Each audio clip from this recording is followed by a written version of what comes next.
वाराणसी के शिवपुर स्थित जमुना सेवा सदन मल्टी स्पेशलिटी हॉस्पिटल में रविवार को बालविसी नियो फर्टिलिटी के नए फर्टिलिटी केंद्र का भव्य शुभारंभ हुआ। यह केंद्र पूर्वांचल के निसंतान दंपतियों के लिए अत्याधुनिक IVF सुविधाओं की नई सौगात लेकर आया है। कार्यक्रम का उद्घाटन उत्तर प्रदेश सरकार के राज्य मंत्री स्वतंत्र प्रभार रविंद्र जायसवाल ने दीप प्रज्वलित कर फीता काटकर किया। इस अवसर पर बापसी नियो फर्टिलिटी के फाउंडर, डायरेक्टर एवं विश्वविख्यात IVF विशेषज्ञ डॉक्टर हिमांशु बाविसी तथा डॉक्टर फाल्गुनी बाविसी विशेष रूप से उपस्थित रहे। अपने संबोधन में मंत्री रविंद्र जायसवाल ने कहा कि काशी चिकित्सा के क्षेत्र में लगातार प्रगति कर रही है। उन्होंने कहा कि इस प्रतिष्ठित संस्थान के खुलने से पूर्वांचल के दंपतियों को विश्व स्तरीय IVF सुविधाएं अपने ही शहर में उपलब्ध हो सकेंगी। केंद्र की मुख्य परामर्शदाता डॉक्टर प्रियंका अग्रवाल ने बताया कि केंद्र का उद्देश्य खुशियों की गोद भराई के संकल्प के साथ उन दंपतियों की सहायता करना है जो लंबे समय से संतान सुख की प्रतीक्षा कर रहे हैं। यहाँ अत्याधुनिक लैब, आधुनिक तकनीक और अंतर्राष्ट्रीय मानकों के अनुरूप उपचार उपलब्ध कराया जाएगा। कार्यक्रम में जमुना सेवा सदन के निदेशक doctor Ashwani Tandon, doctor Smita Tandon, doctor अक्ष टंडन ने अतिथियों का स्वागत किया। इस अवसर पर शहर के अनेक वरिष्ठ चिकित्सक, समाज सेवी और गणमान्य नागरिक उपस्थित रहे।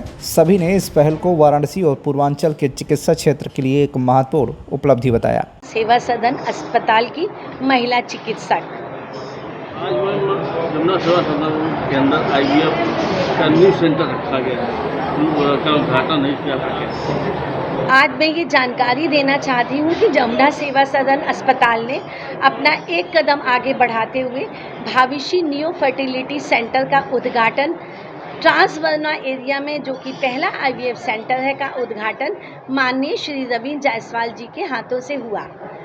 इस नियो फर्टिलिटी सेंटर में उच्च स्तरीय IVF की सुविधाएं दी जाएंगी।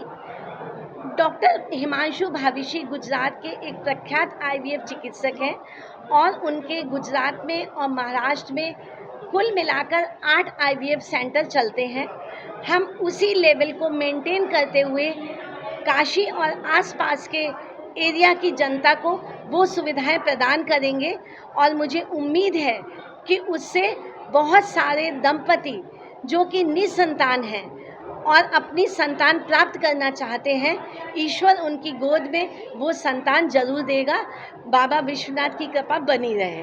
जैसे कि बात की जाए सेफ एंड सिक्योर की, जैसे कुछ हॉस्पिटलों में दिखाया जाता है स्पर्म को चेंज कर दिया जाता है, ऐसा सिक्योरिटी कुछ इंतजाम हो आपके आसपास? देखिए, ये सब चीज़ें सिक्योरिटी से ही होती हैं और कोई भी सीक्रेसी लीक नहीं की जाती है।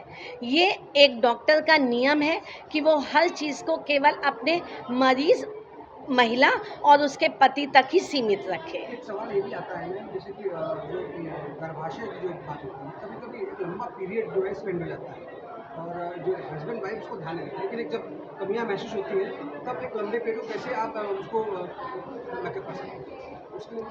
देखिए, मैं आपको एक जानकारी देना चाहती हूँ कि अगर महिला की उम्र 35 साल या उसके अंदर है तब तो ये परसेंटेज संतान पाने की 40%, और अगर 35 साल के ऊपर 40 है तो 5% कम, और अगर 40 साल के ऊपर उम्र है तो ये 5% और भी कम हो जाती है। तो कृपया जो भी दंपति जो निसंतान हैं वो अपनी उम्र का भी ख्याल करें किसी भी डॉक्टर के संपर्क में आने से पहले। मैं हूं doctor Himanshu Bavishi neo fertility Varanasi से। मैं सिर्फ एक सिंपल मैसेज देना चाहता हूं कि अब वाराणसी में वो टेक्नोलॉजी उपलब्ध है कि अगर कोई भी कपल, दंपति योग्य इलाज करेगा तो लगभग 100% सफलता मिलने के चांसेस हैं। और कोई भी युगल योग्य इलाज योग्य मात्रा में, योग्य जगह पर, योग्य समय पर करवाता है तो लगभग 100% सफलता मिलती है। बच्चा सिर्फ ईश्वर देता है, मगर साइंस अब इतना आगे बढ़ चुका है कि जो नेचुरल प्रोसेस में जहाँ जहाँ रुकावटें आती हैं वहाँ वहाँ वो मदद कर सकता है, उसको सॉल्व कर सकता है। दूसरी चीज़ है, बच्चा अपना चाहिए सबको, स्त्री बीज पुरुष बीज अपना ही होना चाहिए, और हम वही चीज़ पे सबसे ज़्यादा ध्यान देंगे, एम्फेसिस करेंगे, वजन देंगे कि जो भी कपल आता है उन्हीं के बीच से उनको अपना बच्चा मिले। तीसरी चीज़ है, टेक्नोलॉजी ऐसे आगे बढ़ चुकी है कि न केवल बच्चा चाहिए, तंदुरुस्त बच्चा चाहिए। सीधी सी बात है। तो आजकल ऐसे बहुत सारे रोग हैं जो हमें पता है कि अनुवांशिक कारणों से होते हैं। माता में या पिता में या दोनों में किसी प्रकार की जेनेटिक प्रॉब्लम होने की वजह से बच्चे में वो प्रॉब्लम्स आते हैं, जैसे थैलेसीमिया का जिक्र हुआ था। तो अगर हमें किसी भी रोग का जेनेटिक कारण पता है कि भाई रंगसूत्र में ये खामी होने की वजह से बच्चे में ये खामी आ सकती है, हम उसको आने से रोक सकते हैं।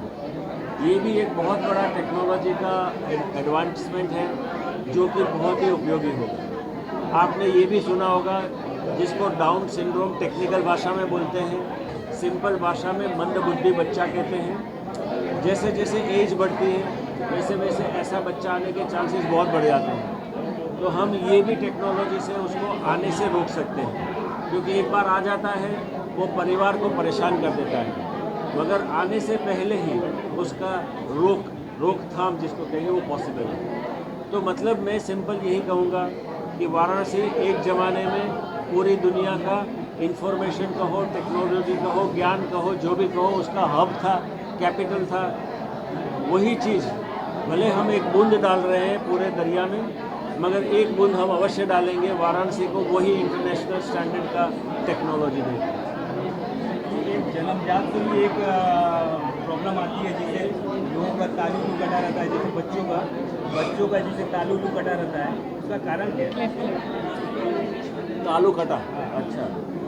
अब उसका तो एग्जैक्ट कारण अभी तक नहीं पता चला है जो आप पूछ रहे हैं उसका, तो उसको अभी हम रोक नहीं सकते, मगर उसको प्रेगनेंसी के दौरान अवश्य देख सकते हैं। प्रेगनेंसी से पहले अभी उसको नहीं रोक सकते। जो रंगसूत्र मतलब क्रोमोसोम के अंदर खराबी हो, जिसकी वजह से बच्चे में खराबी आती हो, जिसका हमें पता हो, उसको हम रोक सकते हैं। जैसे थैलेसीमिया हो गया, जैसे मैंने कहा, हीमोफीलिया है, स्पाइनल मसल एट्रोफी है, ड्यूशेन्स, लिस्ट बहुत लंबा है। मगर क्या है कि ये बहुत कॉमन नहीं होता है। जिसको प्रॉब्लम होती है उसी को पता चलता है कि उसकी ज़िंदगी खराब हो जाती है। एक बच्चा डिफेक्ट वाला आ जाता है, माता पिता और परिवार की ज़िंदगी खराब हो जाती है। तो ये चीज़ हम रोक सकते हैं। फर्टिलिटी में चीफ कंसल्टेंट सर ने इतनी डिटेल्स में सब कुछ बता ही दिया है। मैं बस यही उपचार आपको दे रही हूँ कि ये भविष्य न्यू फर्टिलिटी पूर्वांचल का, यूपी का सर्वश्रेष्ठ सेंटर बन सकता है। आप सबकी ब्लेसिंग्स हमारे साथ रहेंगी। वाराणसी से नजीबुद्दीन खान की रिपोर्ट, TV1 इंडिया न्यूज।